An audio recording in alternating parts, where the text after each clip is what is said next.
Hello mga ka-travel, this is Madoka of Global Pinoy Travel and Tours. Another day, another travel. So marami pong nagtatanong on how to start daw ba yung ating online travel and tours business.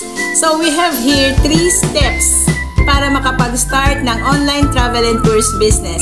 So step number 1, attend free webinars. Ayan, meron po tayong mga free webinars na kinakonduct natin daily. So, pwede mo po ako i-message para ma-reserve po natin yung day at saka time na able po kayo mag-join ng webinar.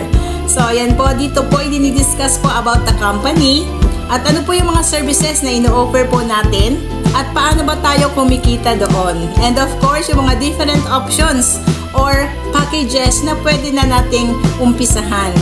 So, step number 2. Ayan, choose your desired franchise package.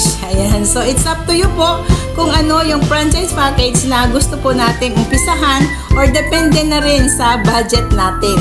Ayan, at kapag nakapili ka na, automatic po na ma-onboard ka na doon sa pinaka-business po natin at magkakaroon po kayo ng sariling system or platform.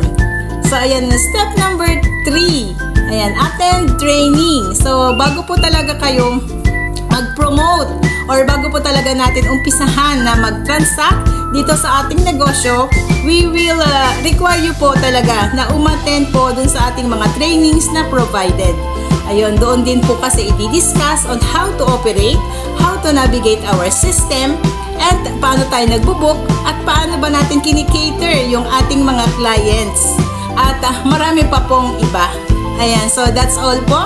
Yung ating 3 steps on how to start your online travel business. And it doesn't matter po kung ikaw ay full-time mom or ikaw man ay full-time housewife or kahit na po empleyado ka man sa ngayon or kahit ikaw ay OFW ngayon at nasa ibang bansa. Ayan.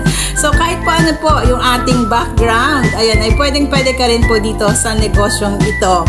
So if ever po na gusto nating umattend dun sa ating mga free webinar, you can directly message me on my FB Messenger para po mabigyan kita ng invitation link.